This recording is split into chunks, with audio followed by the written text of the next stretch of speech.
कहा था कि अगर मेरी कहीं भी ज़मीन नज़र आए तो वहाँ पे गौशाला बना दी। बिल्कुल, मेरी ज़मीन कोई नहीं है, उसको बोलिए।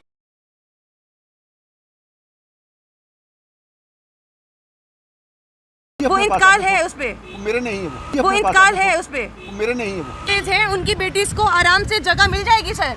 अगर मेरी ज़मीन कहीं भी मिलती है, आप गौशाला बनाइए, मुझे किसी तरह की कोई दिक्कत नहीं है। ये अल्फाज ex deputy chief minister Kavinder Gupta के हैं।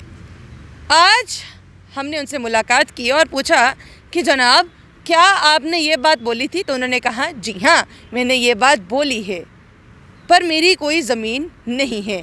आखिरकार उन्होंने पूरी बात क्या हुई ज़रा ये सुनिएगा। आपने कहा था कि अगर मेरी कहीं भी ज़मीन नज़र आए तो वहाँ पे गौशाला बना दी। बिल्कुल, मेरी ज़मीन कोई नहीं है, उसको आपने कहा था कि अगर मेरी कहीं भी ज़मीन नज़र आए तो वहाँ पे गौशाला बना दी। बिल्कुल, मेरी ज़मीन कोई नहीं है, उसको बोलिए। और सर वो जो इंतकाल सामने आए हैं, जो इंतकाल सामने आए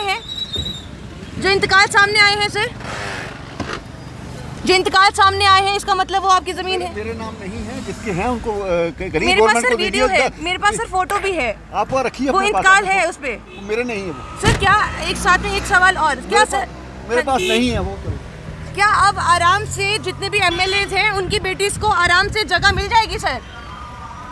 इंतकाल कॉपी है, खसरा नंबर है, यानी कि रेवेन्यू रिकॉर्ड ये बात कहता है कि आपके हाथ में भैया लैंड तो है, पर आप अब ये बात समझ नहीं आ रही है कि खसरा नंबर झूठ बोलता है, इंतकाल कॉपी झूठ बोलती है, रेवेन्यू डिपार्टमेंट झूठ बोलता है कि कविंद्र गुप्ता झूठ बोलते हैं। उन्होंने तो बात सीधी सीधी कह दी, भैया मेरे पास तो कोई भी लैंड नहीं है। वहीं जब दूसरी बात हमने ये पूछी कि भैया आपकी बेटी सीधा स्पोक्स पर्सन की कैटेगरी में पहुंच गई, आखिरकार ऐसी क्या बात हो गई, तो उन्होंने की अपनी गाड़ी स्टार्ट। पहले आवाज़ शीशा नीचे करके आराम से बात कर रहे थे, फिर जैसे ही बेटी की बात की तो शीशा किया ऊपर और चलते बने। भैया ज़रा बात सुनिए ध्यान से। बीजेपी के ऐसे कई वर्कर्स हैं जिन्होंने अपनी अपनी पूरी ज़िंदगी दी है, और आने वाले सब जो ऐसे कई लोग ऐसे भी हैं जो उनके बेटे भी या बेटियां भी अभी अपनी जनरेशन आने वाली जो समय की है वो भी बीजेपी में दे रहे हैं, उनके लिए कभी भी कुछ नहीं। और जो लोग एक बार कहीं एमएलए बने हैं उनके लिए पैराशूट एंट्रियां के लिए आप लोग रेडी रहते हैं। ऐसी कौन सी बात हो गई?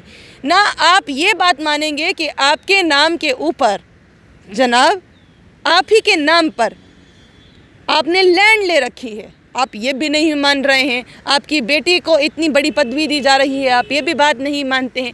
आखिरकार ऐसी क्या बात है कविंद्र गुप्ता जी? ज़रा बात तो कीजिए, लोगों तक बताइए तो कि आखिरकार जब ये रेवेन्यू रिकॉर्ड कहता है कि आपके पास लैंड है, अब क्या हम ये बात मान लें कि भाई एक बहुत बड़ी गौशाला जो है जम्मू में बनने वाली है? क्या अब रेवेन्यू डिपार्टमेंट जाएगा, जेएमसी जाएगा या जेडीए जाएगा या कौन जाएगा वहाँ पर गौशाला बनाने के लिए? आपको क्या लगता है किस डिपार्टमेंट को जाना चाहिए वहाँ पर गौशाला बनाने के लिए? कमेंट बॉक्स में अपनी राय ज़रूर रखिएगा। बने रहिए जम्मू परिवर्तन के साथ। मुझे और रोहित जी को दीजिए इजाज़त। नमस्कार।